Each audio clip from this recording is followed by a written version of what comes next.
Halo Sobat Maya, apa kabar kalian semua? Semoga aja seperti biasa ya, selalu sehat, selalu bahagia, dan makin sukses. Gimana nih kondisi portonya? Lagi berdarah-darah atau malah makin cuan? Bursa kita baru buka beberapa hari setelah liburan panjang ya, tapi langsung dijeblokkan, dibantai, minusnya gede-gedean. Nah, tapi kabar baiknya adalah walaupun indeks kita dibantai habis-habisan ya, tapi tetap aja loh ada saham-saham yang naik. Contohnya aja lah, yang kita udah pernah singgung sebelumnya, SMDR, terus PSSI itu masih mencatatkan peluang kenaikan ya. Bahkan naiknya itu lumayan banget. Nah, di saat indeks lagi turun seperti ini, biasanya tuh ada dua kubu nih Sobat Maya. Kubu yang lagi bersedih karena portonya tergerus, dan satu lagi adalah kubu yang lagi senang nih. Kenapa? Karena punya kesempatan untuk serok perusahaan bagus di harga yang murah. Nah, Sobat Maya sendiri berada di kubu yang mana nih? Pengennya sih di kubu yang walau IHSG naik, IHSG turun, kita tetap senang ya. Nah, masalahnya adalah kalau misalnya IHSG turun kayak gini, kan orang-orang yang senang itu bisa membeli perusahaan bagus di harga yang murah, harus punya satu syarat ya, yaitu yang paling penting adalah uang. Jadi harus ada uangnya. Kalau misalnya nggak ada uang, gimana mau nyeroknya? Bener nggak? Nah, kalau saya sendiri nih Sobat Maya, memang sebagian besar portofolio saya itu saya taruh di saham. Tapi, saya juga selalu menyiapkan dana nih Sobat Maya, yang bisa saya pakai kapanpun untuk top up di saham lagi ketika misalnya saham terjadi crash. Kenapa? Karena dari pengalaman saya, justru keuntungan terbesar itu bisa kita dapatkan ketika market crash. Tapi, lagi-lagi ada satu syarat, yaitu pada saat tersebut kita harus punya uangnya.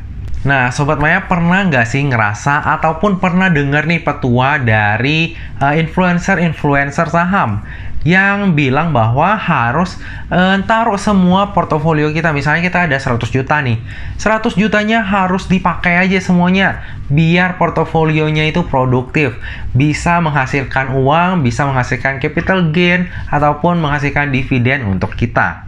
Nah, kalau saya sendiri, saya nggak seagresif itu. Misalnya nih ya, contohnya saya ada 100 juta.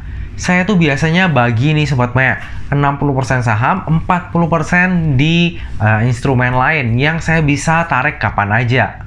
Nah, 60%-nya tersebut, saya taruh di saham pun enggak semuanya. Biasanya saya bagi lagi nih, contohnya tadi kan dari 100 juta, 40% ke instrumen lain, 60% ataupun 60 juta saya taruh di saham. Nah, dari 60 juta ini biasanya saya nggak pakai semua nih Sobat Maya.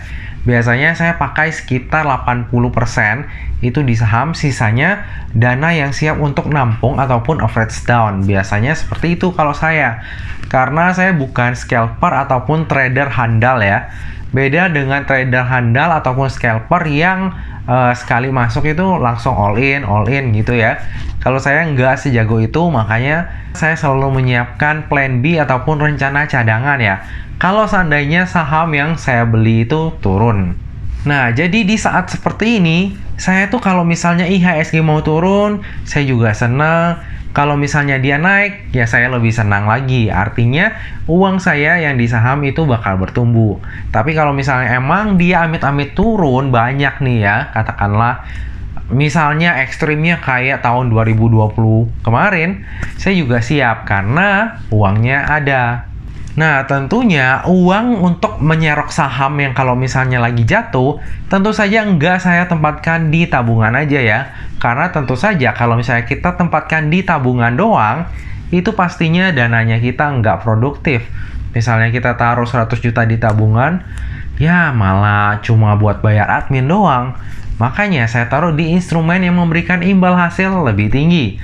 Salah satunya adalah reksadana. Saya sendiri melakukan pembelian reksadana itu melalui aplikasi Bibit. Bagi Sobat Maya yang belum tahu, aplikasi Bibit adalah aplikasi yang memungkinkan kita untuk berinvestasi di reksadana secara aman, mudah, dan tentunya nggak pakai ribet. Nah, tentu saja dana yang saya tempatkan di reksadana itu bukan di reksadana saham ataupun campuran ya. Karena tentu saja resikonya gede, mendingan saya taruh langsung di saham. Jadi, kalau misalnya di Bibit, saya itu taruh dana saya itu antara di reksadana pasar uang ataupun di reksadana pendapatan tetap rasa deposito. Nah, Sobat Maya yang udah lama ikutin video saya pasti tahu ya, kalau reksadana pendapatan tetap ada juga nih yang returnnya itu stabil. Antara lain contohnya dana mas stabil dan juga Sukor Invest Stable Fund.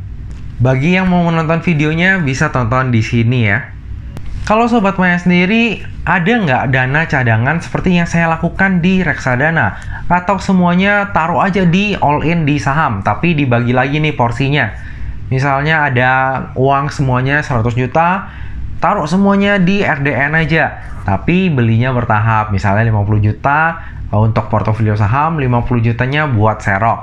Atau kayak saya nih, kalau saya, lagi-lagi ya Sobat Maya ya, karena saya pengen uangnya itu produktif, jadi saya taruh aja di reksadana.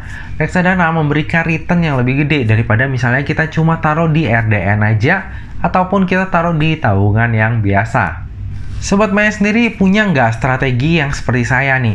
Jadi kalau misalnya marketnya lagi ancur-ancuran, tetap tenang karena udah punya dana untuk serok di harga bawah nih. Atau Sobat Maya lebih memilih all in aja di saham. Kalau misalnya lagi marketnya nggak bagus kayak sekarang, di cut loss aja, terus ambil lagi di bawah. Sharing di kolom komentar ya. Nah Sobat Maya, demikianlah video sharing saya kali ini. Video singkat aja ya, kebetulan momennya lagi pas, jadi sekalian saya sharing strategi saya. Jadi kalau misalnya marketnya mau crash ataupun turun, ya saya tenang aja. Kalau misalnya naik, ya saya tambah senang. Oh iya, bagi Sobat Maya yang belum pernah berinvestasi di Bibit dan mau mencoba untuk berinvestasi di reksadana juga, dapat menggunakan kode referral saya ya, yaitu Sudarsan. Nantinya Sobat Maya yang mendaftar menggunakan kode referral saya akan langsung mendapatkan Rp25.000 yang dapat digunakan untuk berinvestasi. Nah Sobat Maya, demikianlah video kali ini. Jika masih terdapat pertanyaan, monggo banget ya untuk ditanyakan di kolom komentar. Nah Sobat Maya, akhir kata jangan lupa untuk selalu jaga kesehatan, jangan lupa untuk selalu bahagia, dan semoga perjalanan investasi kita selalu cuan bareng-bareng ya. Sampai jumpa di video selanjutnya. Dah.